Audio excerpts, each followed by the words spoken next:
अहमद अस्सलाम वालेकुम दादा जान। सुल्तान साहब वालेकुम अस्सलाम बरखुदार, कैसे हो? अहमद मैं बहुत खुश हूँ दादा जान, बहुत ज्यादा खुश। अहमद ने खुशी भरे लहजे से कहा। सुल्तान साहब मैं भी बहुत खुश हूँ बरखुदार। अहमद आप क्यों खुश हैं दादा जान? सुल्तान साहब पहले ये बताओ मेरी कॉल क्यों नहीं उठाई थी? अहमद वो दादा जान तब मैं बहुत गुस्से में था। सुल्तान साहब क्यों? हैरानगी से पूछा। अहमद वो ये कि जो आपकी जंगली बिल्ली है ना, उसने मेरा सांस सुखा कर रखा हुआ था। मुझसे इतनी बड़ी शैतानी की उसने। अहमद शिकवा करते हुए बोल रहा था। सुल्तान साहब हाँ हाँ हाँ बरखुरदार, यही बताने के लिए तो मैं तुम्हें कॉल कर रहा था, लेकिन तुमने उठाया ही नहीं।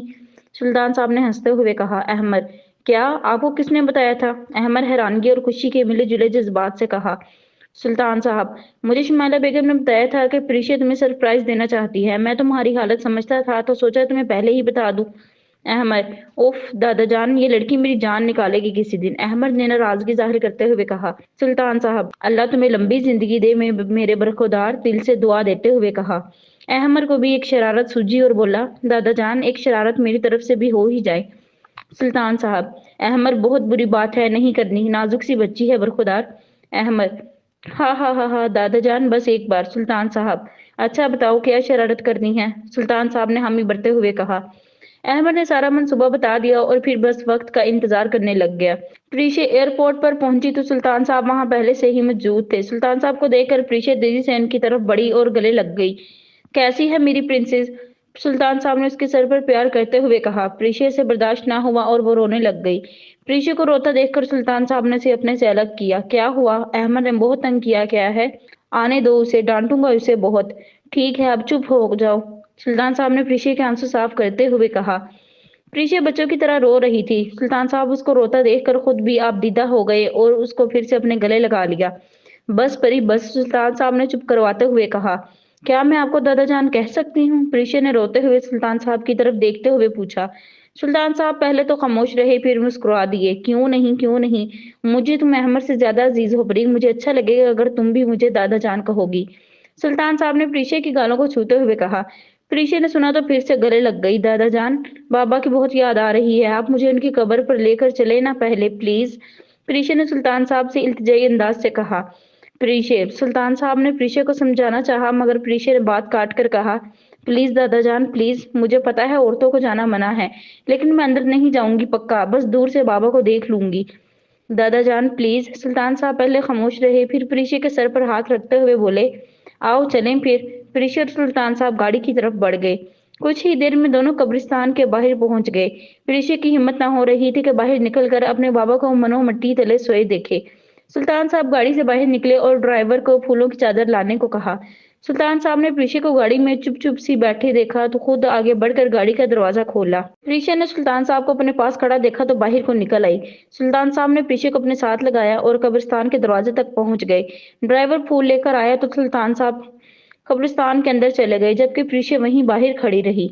सुल्तान साहब चलते चलते एक कब्र के सामने खड़े हो गए और ड्राइवर से फूलों की चादर लेकर कब्र पर डाल दी।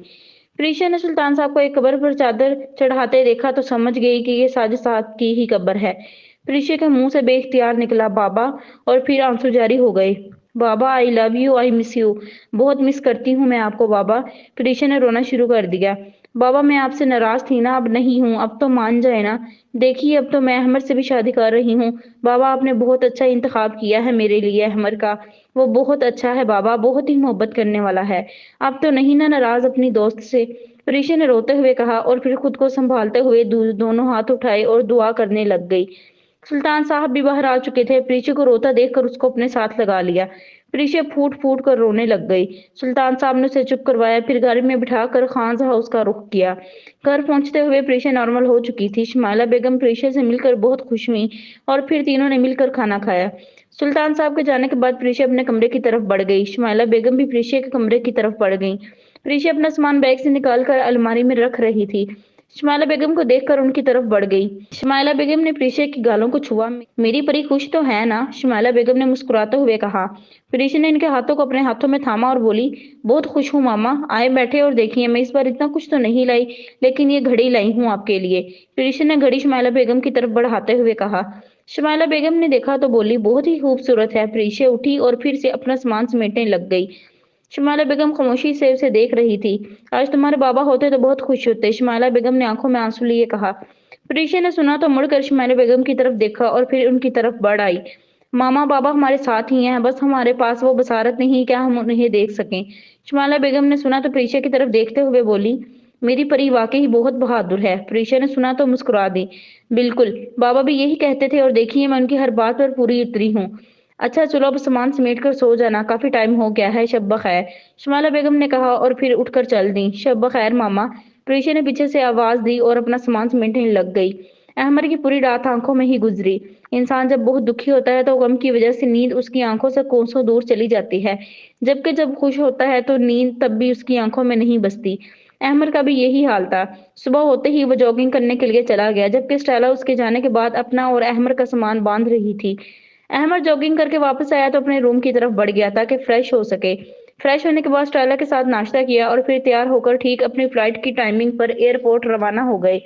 अहमद का बस न था कि वो उड़कर पाकिस्तान पहुंच जाए। उसके दिल में प्रीशा को लेकर बहुत से ख्याल आ रहे थे कि जब वो जाएगा तो प्रीशा उसका इस्तकबाल कैसे करेगी और जो शरारत मैंने करनी है इस पर उसका रद्द अमल कैसा होगा।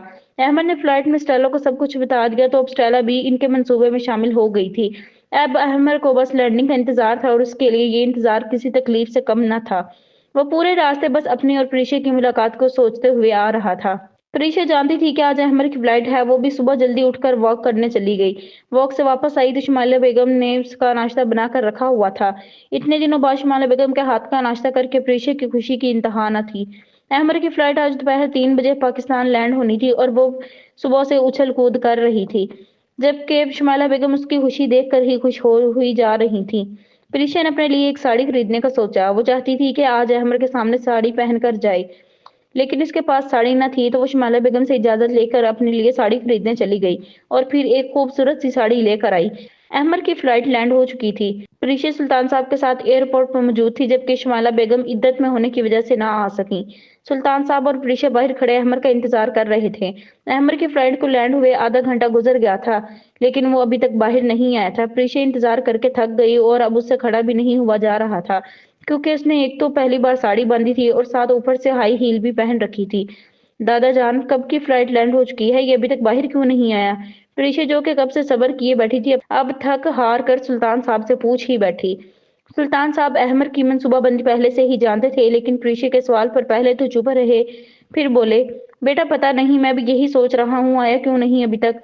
सुल्तान साहब ने प्रीशा की तरफ देखे बगैर झूठ बोला, क्योंकि वो जानते थे कि प्रीशा परेशान हो रही है और अगर वो इसकी तरफ देख लेते तो इनसे झूठ नहीं बोला जाना था। प्रीशा ने अब टहलना शुरू कर दिया था। सुल्तान साहब ने देखा तो कहा, आ जाता है अहमद, परेशान ना हो, ऐसा करो गाड़ी में जाकर बैठ जाओ, मैं भी जा रहा हूँ, खड़े खड़े थक गया हूँ मैं भी। नहीं दादा जान, आप जाकर बैठ जाए, मैं यही खड़ी हूँ, अहमद का इंतजार कर रही हूँ, प्रीशा ने मुंह बनाते हुए कहा। सुल्तान साहब ने सुना और गाड़ी में जाकर बैठ गए। प्रीशा वहीं खड़ी मुसलसल कभी इधर तो कभी उधर चक्कर लगा रही थी। एक बार तुम आ जाओ अहमद, बंदर चुन चुन कर बदले लूंगी तुमसे। ये इंतजार उधार रहा अहमद हमदान। प्रीशा को अब गुस्सा चढ़ रहा था। उसका बस नहीं था कि वो अहमद के आने पर उसे मारना शुरू कर दे, लेकिन मसला यही था कि वो आ ही तो नहीं रहा था। दूसरी जानिब अहमद और स्टेला दोनों छुपकर प्रीशा को देख रहे थे। अहमद ने जब प्रीशा को साड़ी में देखा तो उसका दिल किया कि फौरन उसके पास जाए और उसको बताए कि वो कितनी खूबसूरत लग रही है। अहमद ने जब उसे देखा तो बेइख्तियार बोला, हाय मेरी जंगली बिल्ली, आज तो शेरनी लग रही है। उफ, कहीं आज इसे देखते देखते मैं मर ही ना जाऊं। अहमद अपने ही ख्यालों में बोल रहा था, जबकि स्टेला इसकी हालत देखकर मुस्कुराई जा रही थी। प्रीशा को परेशान देखकर स्टेला ने बोला, अहमद बस कर दो, हमारी परी को परेशान ना करो, देखो तुम्हारे लिए कितना सज कर आई है और तुम इसको परेशान कर रहा है। अहमद ने सुना तो मुस्कुरा दिया, क्यों ना करूं परेशान, आपकी परी को इतना सबक सिखाना तो बनता है। प्रीशा भी इंतजार करके थक गई थी, उसने भी जाने का फैसला कर लिया था। अहमद को भी महसूस हुआ कि वो गाड़ी की तरफ वापस जाने लगी है, तो फौरन इसने अपना मोबाइल निकाला और प्रीशा को कॉल मिला दी। प्रीशा जो कि बस गाड़ी की तरफ मुड़ने ही लगी थी, अहमद की कॉल देखकर वहीं रुक गई और फौरन कॉल उठा ली। कहाँ हैं आप, कब से इंतजार कर रही हूँ मैं आपका, कुछ पता भी है? प्रीशा ने फोन उठाते ही डांटने के अंदाज से बात की। अहमद को उसका ये अंदाज बहुत अच्छा लग रहा था। उसे शादी से पहले ही शोहर वाले एहसासात महसूस हो रहे थे। प्रीशा ने जब कोई जवाब ना पाया तो बोली, क्या मसला है बंदर, आना है तो आओ वरना मैं जा रही हूँ। प्रीशा ने कदरे गुस्से में कहा। अहमद ने अपनी हंसी कंट्रोल की और बोला, सॉरी प्रीशा, मैं पाकिस्तान नहीं आ रहा और ना ही आऊंगा। अहमद ने खुद को सीरियस करते हुए कहा। प्रीशा ने सुना तो जैसे उसको एक धचका सा लगा, लेकिन क्यों, क्यों नहीं आ रहे? प्रीशा ने परेशानी से पूछा, क्योंकि मैं जान गया हूँ तुम बस अपने बाबा की वजह से मुझसे शादी करना चाहती हो। तुम मुझे पसंद नहीं करती हो और मैं ज़बरदस्ती की शादी नहीं करना चाहता। अहमद ने अभी भी खुद को संजीदा किए रखा था। प्रीशा ने सुना तो बोली, तुम्हें कहीं से लगता है कि मैं दुआओं में आ सकती हूँ या मेरी ज़बरदस्ती शादी हो सकती है? अहमद ने सुना तो उसकी थोड़ी-सी हंसी निकल आई। प्रीशा ने उसकी हंसी सुनी तो बोली, आप हंस रहे हैं ना मुझ पर? प्रीशा ने गुस्से से कहा। अहमद एकदम चौंक सा गया कि अब क्या जवाब दे। नहीं, नहीं, मेरी तबीयत ठीक नहीं है, बस खांसी आई थी। अहमद ने मुश्किल से झूठ बोलते हुए कहा, आप मतलब सच में नहीं आए? प्रीशा की आंखों में आंसू तैरने लग गए और आवाज भी मत्थम सी हो गई। अहमद का दिल बैठ सा गया। उसका दिल क्या कि वो उसे फौरन सच बता दे। हाँ, मैं नहीं आया हूँ, अहमद ने एक बार फिर कहा। प्रीशा अब सुनकर रोने लग गई। ये क्या बात हुई अहमद? मैं तो आपसे बहुत मोहब्बत करती हूँ। आपके लिए आज मैंने साड़ी भी पहनी और कब से इंतजार कर रही थी। आपने मेरा दिल तोड़ दिया। मैं कभी माफ नहीं करूंगी आपको।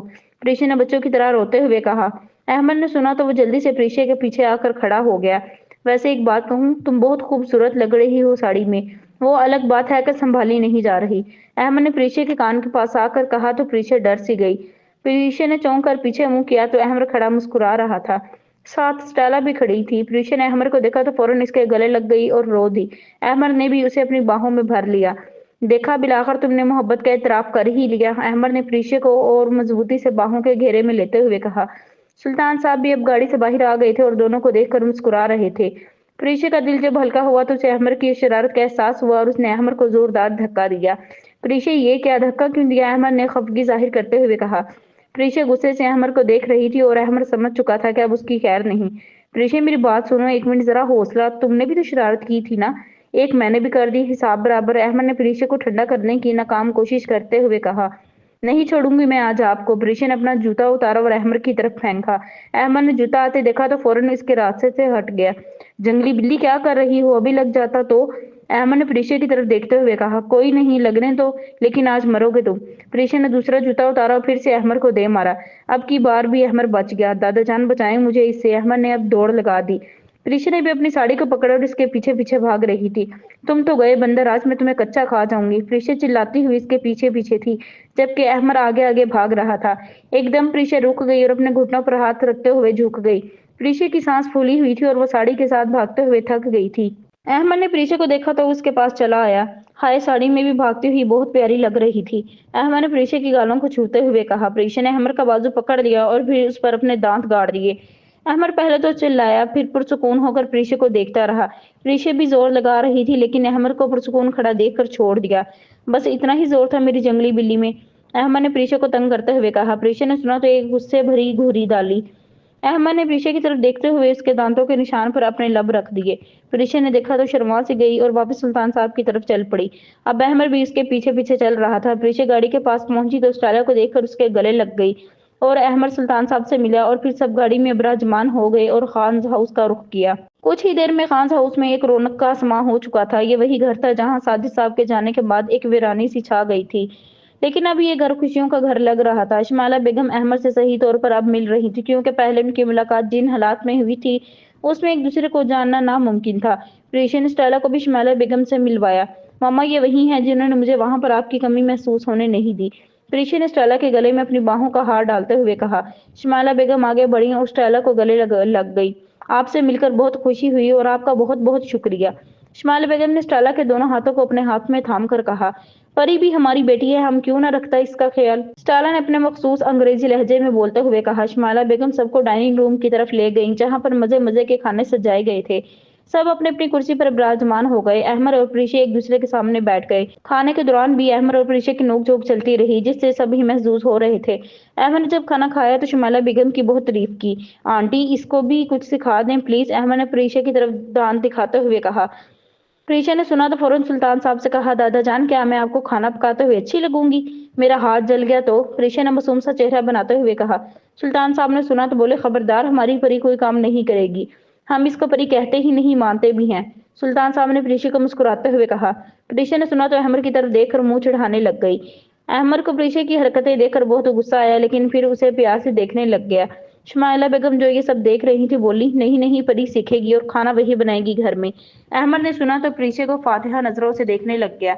ये हुई ना बात आंटी, लव यू, अहमद ने शमाइला बेगम की तरफ देखते हुए कहा। शमाइला बेगम अहमद की बात सुनकर मुस्कुरा दी। प्रीशा ने अहमर को मुस्कुराते देखा तो जल सी गई और दोबारा सुल्तान साहब की तरफ देखते हुए बोली, दादा जान देख रहे हैं ना आप ये सब? हाँ हाँ देख रहा हूँ, कोई बात नहीं, सीख लो परी, मैं बाद में संभाल लूंगा। सुल्तान साहब ने प्रीशा के हाथ पर हाथ रखते हुए कहा। प्रीशा सुल्तान साहब की तरफ देखकर मुस्कुराने लग गई। खाना खाने से फारिग हुए तो शुमाइला बेगम, सुल्तान साहब और स्टेला एक कमरे में दोनों की शादी के मामलात पर बात करने के लिए गेस्ट रूम में चले गए, जबकि प्रीशा किचन में चली गई ताकि सबके लिए चाय बना सके। अहमद ने मौका देखा तो वो भी किचन की तरफ मुड़ गया। अहमद जब किचन में गया तो वहां पहले से ही मुलाजिमा मौजूद थी, जबकि प्रीशा मजे से चाय बनाने में मसरूफ थी। अहमद ने मुलाजिमा को बाहर जाने का इशारा किया तो वो बाहर चली गई। अब अहमद आहिस्ता आहिस्ता प्रीशा के पीछे आया और जोर से इसके कान में बोला, जंगली बिल्ली। प्रीशा जो कि अपने ही ध्यान में खड़ी थी एकदम चौंक सी गई। अहमद ने प्रीशा को चौंकते देखा तो जोर जोर से हंसने लग गया। प्रीशा गुस्से से अहमद को वो देख रही थी। क्या मसला है बंदरबाज, आ जाओ। अच्छा अभी चाय गिर जाती तो? प्रीशा ने अहमद को चाय का चमचा दिखाते हुए कहा। अहमद हंसा और फिर बोला, एक बात बताओ, शादी के बाद भी मेरे लिए चाय बनाऊंगी कि नहीं? अहमद ने प्रीशा की आंखों में देखते हुए कहा। प्रीशा एक लम्हे रुकी और फिर मुड़ गई। ओए मेरी चाय उबल जाएगी, बाहर जाओ, प्रीशा ने अपना ध्यान चाय की तरफ करते हुए कहा। अहमद ने देखा तो उसकी बाजू पकड़कर अपनी जानिब उसका रुख किया और फिर अपने करीब करते हुए दूसरे हाथ से चाय की आग बंद कर दी। ये क्या किया? सब इंतजार कर रहे होंगे अहमद। प्रीशा ने देखा तो अहमद को धक्का मारने लग गई। अहमद ने मजबूती से प्रीशा को थाम लिया। प्रीशा का चेहरा अब अहमद के चेहरे के करीब था। अहमद को अपने इतने करीब देखकर प्रीशा शर्मा सी गई।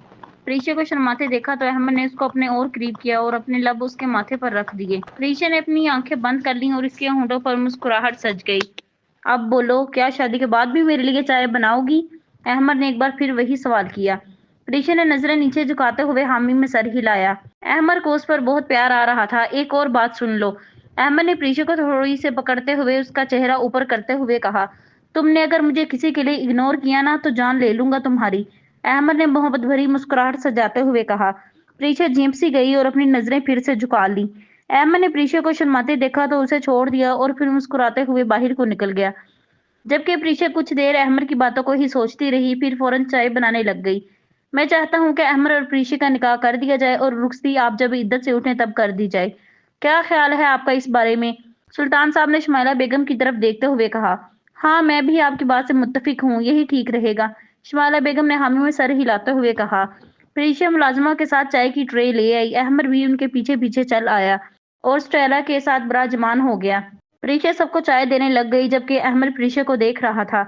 अच्छा तो आप ही कोई तारीख बता दें निकाह की, शुमाइला बेगम ने सुल्तान साहब की तरफ देखते हुए कहा। प्रीशा ने चाय सुल्तान साहब को पकड़ाई और फिर शुमाइला बेगम को। मैं तो कहता हूँ 2 दिन बाद ही कर लेते हैं इनका निकाह, सुल्तान साहब ने चाय का एक घूंट भरते हुए कहा।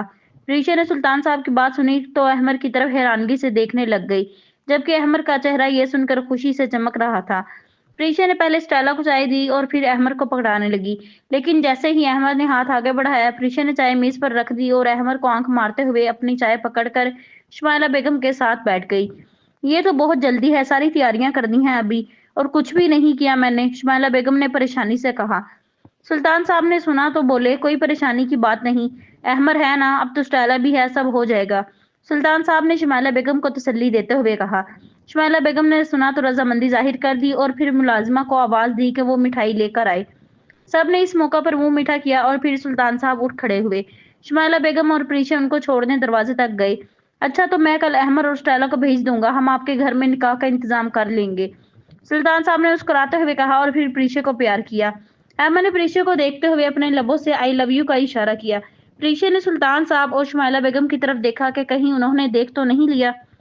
अहमद ने मुस्कुराता हुआ गाड़ी में बैठ गया और सुल्तान साहब और स्टेला भी उसके साथ गाड़ी में बैठकर अपने घर की तरफ रवाना हो गए। अहमद और प्रीशा के निकाह की तैयारियां जोरों शोर से जारी थी और फिर वो दिन आ ही गया जब प्रीशा ने अहमद के नाम हो जाना था। अहमद ने प्रीशा के निकाह के लिए अपनी पसंद का ड्रेस खरीदा था, जबकि अहमद के लिए सफेद शलवार कमीज के साथ वेस्ट कोट थी, जिसका रंग प्रीशा के कपड़ों के साथ मैच किया हुआ था।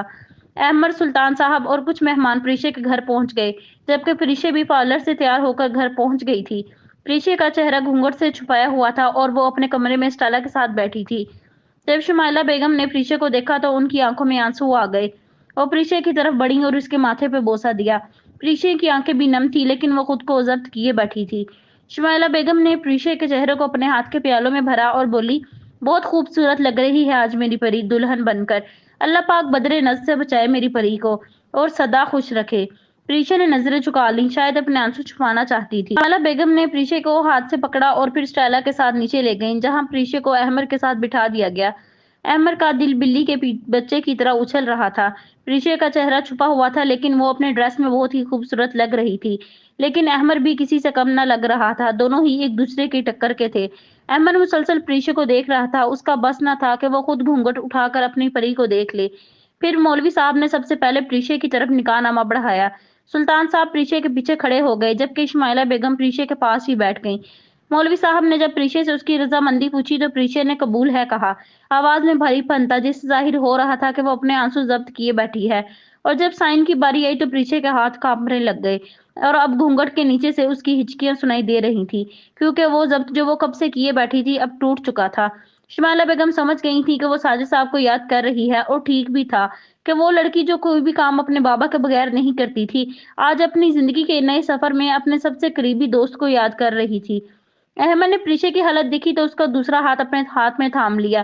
प्रीशा ने एक लम्हा अहमद की तरफ देखा और फिर सर झुकाकर पेपर पर साइन कर दिए। प्रीशा ने साइन किए तो फौरन शमाला बेगम के गले लग गई और रोने लग गई। मामा बाबा याद आ रहे हैं, उन्हें यहाँ होना चाहिए था, बाबा को यहाँ होना चाहिए था मामा, प्रीशा ने रोते हुए कहा। सुल्तान साहब ने प्रीशा के सर पर हाथ रखा तो प्रीशा उनके साथ लग गई। बाबा देख रहे हैं सब, परी वो यही हैं, देख रहे हैं सब और बहुत खुश हैं, शमाला बेगम ने प्रीशा को चुप करवाते हुए कहा। लेकिन ये पल ऐसा होता है कि इंसान चाह कर भी अपने आंसू रोक नहीं सकता। अब निकाह ख्वाह अहमर की तरफ रागिब हुआ और फिर कुछ ही देर में दोनों का निकाह हो गया और अब प्रीशा साजिद खान प्रीशा अहमर हमदान बन चुकी थी और अहमर प्रीशा को अपने नाम कर चुका था। सब बहुत खुश थे और आपस में गले मिल रहे थे। दोनों को एक साथ बिठाया गया। प्रीशा के चेहरे से अब घूंघट हटा दिया गया था। अहमद ने जब प्रीशा को देखा तो एकदम उसकी नजर प्रीशा के चेहरे पर रुक गई। प्रीशा ने अहमद को अपनी तरफ हैरानगी से देखते हुए देखा तो बोली, क्या हुआ, ऐसे क्यों देख रहे हैं आप? अहमद जो कि पहले ही बहुत हैरान था, ये सुनकर अब तो उसका मुंह खुला का खुला रह गया। आखिर हुआ क्या, बोलें तो कुछ, प्रीशा ने अहमद को देखते हुए कहा। तुम मेरी प्रीशा नहीं हो सकती, अहमद ने अपनी आंखों पूरा खोलते हुए प्रीशा को देखते हुए। प्रीशा ने सुना तो आंख उचकाकर बोली, जी क्यों जी, क्या मसला है, क्यों नहीं लग रही मैं आपको आपकी प्रीशा? क्योंकि परी इतने प्यार से मुझसे बात नहीं कर सकती और तुम तो बहुत ही खूबसूरत हो। कहाँ परी, कहाँ तुम? अहमद ने हैरानगी से प्रीशा की तरफ देखते हुए कहा। क्या मतलब है आपका, मैं खूबसूरत नहीं हूँ क्या? प्रीशा ने नाक चढ़ाते हुए कहा। ये कब कहा मैंने तुम्हें? तुम तो बहुत खूबसूरत हो, लेकिन वो परी एक नंबर की चुड़ैल है, जंगली बिल्ली ना हो तो। शुक्र है मेरी शादी तुम्हारे साथ हो रही है, अहमद ने मुस्कुराते हुए कहा। प्रीशा गुस्से से लाल पीली हो गई थी। उठिए यहाँ से, मुझे नहीं करनी आपसे शादी, खड़ूस अड़िए लकड़ू बंदर, प्रीशा ने खड़ी होकर कहा। प्रीशा को खड़ा देखकर अहमद भी खड़ा हो गया और सामने देखकर मुस्कुराने लग गया। जाओ भी बंदर, मुझे तुमसे शादी नहीं करनी, प्रीशा ने आस्तिकी से कहा, लेकिन अल्फाज पर जोर देते हुए बोली। अहमद जो के सामने सबको देख रहा था प्रीशा को देखने लग गया। हा हा हा हा मोहतरमा, अब आप प्रीशा अहमद हमदान है, मैं आपके साथ जोंक की बनकर चिपक गया हूँ। अब आप बस मेरी हैं और मैं ही मेरी ही रहेंगी। सोचना भी मत कि तुम कहो और मैं चला जाऊं, अब तो प्रीशा अहमद की हो चुकी है, अहमद ने प्रीशा के गालों को छूते हुए कहा। प्रीशा के चेहरे पर एक मुस्कुराहट सी सज गई, जबकि वो यही सुनना चाहती थी। अहमद ने प्रीशा का हाथ पकड़ा, खुद भी बैठ गया और प्रीशा को भी अपने साथ बिठा लिया। कुछ ही देर में दोनों की मंगनी की रस्म भी की गई। अहमद को अंगूठी शुमाइला बेगम ने, जबकि प्रीशा को सुल्तान साहब ने पकड़ाई। जैसे ही प्रीशा को अहमद अंगूठी पहनाने लगा तो प्रीशा ने अपना हाथ खींच लिया। अहमद ने आंख उठाकर प्रीशा की तरफ देखा, जैसे सवाल पूछ रहा हो कि अब क्या है। प्रीशा ने शैतानी मुस्कुराहट सजाई और बोली, मेरी एक शर्त है। शमाला बेगम ने सुना तो प्रीशा को मना करते हुए कहा, परी बुरी बात, हाथ आगे करो। नहीं नहीं आंटी, सुनना चाहता हूँ मैं कि क्या है शर्त मेरी बेगम की। अहमद ने प्रीशा की तरफ मुस्कुराते हुए देखते हुए कहा, शादी के बाद मैं जो कहूंगी तुम मानोगे, प्रीशा ने अहमद की तरफ देखते हुए कहा। अहमद ने सुना, पहले तो रुका, फिर बोला, ठीक है मानूंगा, और कुछ? प्रीशा ने एक बार फिर मुस्कुराहट सजा दी और बोली, खाना भी यही बनाएंगे। सब ने ये सुना तो हंस पड़े। अहमद अभी भी प्रीशा की आंखों में देख रहा था। ठीक है, मैं ही बनाऊंगा, और कोई हुक्म? ऐसा लग रहा था जैसे शर्तें सुनकर अहमद को बहुत मजा आ रहा है। प्रीशा ने जब सुना तो अहमद की उसकी हर शर्त मान रहा है तो फिर बोली, मैं जहां कहूंगी वहीं लेकर जाएंगे। अहमद ने सुना तो मुस्कुरा दिया, बिल्कुल जहां आपका हुक्म। प्रीशा भी अब मोहब्बत से अहमद को देख रही थी और अपना हाथ आगे बढ़ाते हुए बोली, हमेशा ऐसे ही मोहब्बत करेंगे। अहमद ने उसका हाथ थामा और बोला, जब तक जान रहेगी। अहमद प्रीशा का और प्रीशा अहमद की। प्रीशा शर्मा से गई। अब सब उनकी मोहब्बत देखकर उनको दुआएं दे रहे थे। मुझे कम डांटा करेंगे, प्रीशा ने शर्माते हुए कहा। वो तो अब पड़ेगी, अगर मुझे तंग करोगी तो। जंगली बिल्ली? अहमद ने प्रीशा को अंगूठी पहनाते हुए कहा। प्रीशा ने सुना तो बोली, अब अगर आपने आज के बाद मुझे जंगली बिल्ली कहा तो मुझसे बुरा कोई नहीं। प्रीशा ने अहमद की तरफ देखते हुए कहा। अहमद ने सुना तो हंस पड़ा और बोला, वैसे तुमसे बुरा कोई है भी नहीं। सब लोग दोनों की मोहब्बत को देखकर बहुत महजूज हो रहे थे। अब प्रीशा की बारी थी। प्रीशा ने अंगूठी पकड़ी और बोली, हाथ दे मुझे अब। अहमद ने मुस्कुराते हुए प्रीशा की तरफ देखा और बोला, प्रीशा बस एक बात कहूंगा, तुम मेरी थी, हो और रहोगी। ये कहकर प्रीशा के हाथ में अपना हाथ दे दिया। प्रीशा ने अंगूठी पहना दी। सब ने दोनों को मुबारकबाद दी और दोनों के लिए खुशी की दुआएं की। और दोनों के निकाह का फंक्शन बहुत ही अच्छे तरीके से सर इंजाम हुआ। दोनों की रुखसती ठीक 1 महीने बाद तय पाई। 1 महीने में दोनों की शादी की तैयारियां बहुत ही जोशो खरोश से जारी रहीं। वक्त गुजरते पता नहीं चलता और 1 महीना तैयारियों में कैसे गुजरा पता भी नहीं चला। और अब प्रीशा अहमद हमदान दुल्हन बनकर अहमद के कमरे में बैठी अहमद का इंतजार कर रही थी। कहाँ है ये? एक तो मैं इतना तैयार होकर बैठी हूँ, कमर रह गई है मेरी तो लहंगे का वजन उठाकर। ऊपर से ये बंदर, जल्दी आओ बंदर, मुंह दिखाई दो मेरी। प्रीशा खुद से बातें करती हुई बोल रही थी कि जब अहमद कमरे में दाखिल हुआ। प्रीशा फौरन अहमद की तरफ बढ़ी। ये क्या तरीका है? हाँ, कब से इंतजार कर रही थी मैं। प्रीशा ने अहमद की तरफ गुस्से से देखते हुए कहा। हाय क्यों जी, मेरा इतना इंतजार? वल्लाह आज ऐसी क्या बात है? अहमद ने प्रीशा को तंग करते हुए कहा। प्रीशा ने अहमद की तरफ देखा और बोली, हो मेरी मुंह दिखाई दे। प्रीशा ने अपना हाथ अहमद की तरफ बढ़ाते हुए कहा। अहमद ने हाथ देखा तो उस पर अपना हाथ रख दिया। जी नहीं। और एक बात बताओ, दुल्हनें ऐसी होती हैं भला? उठकर मेरे पास ही आ गई हो। जाओ जाकर बैठो बेड पर, घूंघट निकालो। मैं आऊंगा तुम्हारा घूंघट उठाऊंगा, फिर दूंगा मुंह दिखाई। भला ये क्या तरीका हुआ? अहमद ने प्रीशा की तरफ मुस्कुराहट देते हुए कहा। प्रीशा ने पहले तो अहमद को घूरा, फिर अपना लहंगा उठाकर बेड पर चढ़ गई। अहमद इसकी हरकतों को देखकर हंसी जा रहा था, जबकि प्रीशा बच्चों की तरह मुंह फुलाए बेड पर बैठ गई और फिर अपना घूंघट निकाल लिया। अहमद ने देखा तो हंसते हुए बोला, शुक्र है अब लगी रही हो शर्मीली दुल्हन, वरना जंगली बिल्ली ही लग रही थी। प्रीशा ने सुना तो बोली, आना है कि मैं कुछ फेंकूं आपकी तरफ? हाय कितनी न डर और बहादुर बीवी मिली है मुझे, खुद बुला रही है मुझे। अहमद ने दिल ही दिल में सोचा और फिर मुस्कुराते हुए बेड पर बैठ गया। अहमद प्रीशा को गौर से देखने लग गया। प्रीशा जो कि घूंघट के अंदर से देख रही थी बोली, क्या है अब, जल्दी उठाओ इसे। प्रीशा की बात सुनकर अहमद को एक बार फिर हंसी आ गई। यार क्या लड़की हो तुम, बाकी लड़कियां ऐसे लम्हों में शर्माती हैं और तुम मुझे दावत दे रही हो। अहमद ने घूंघट उठाते हुए कहा। तब प्रीशा सुनकर हंस पड़ी। हाँ हाँ हाँ, नहीं नहीं, बस मेरे मुंह दिखाई दे दो। प्रीशा ने हंसते हुए हाथ आगे बढ़ाया। अहमद ने प्रीशा का हाथ पकड़ते हुए कहा, एक बात कहूँ? प्रीशा ने अहमद के जज्बात को महसूस किया तो शर्माते हुए आंखें झुका ली।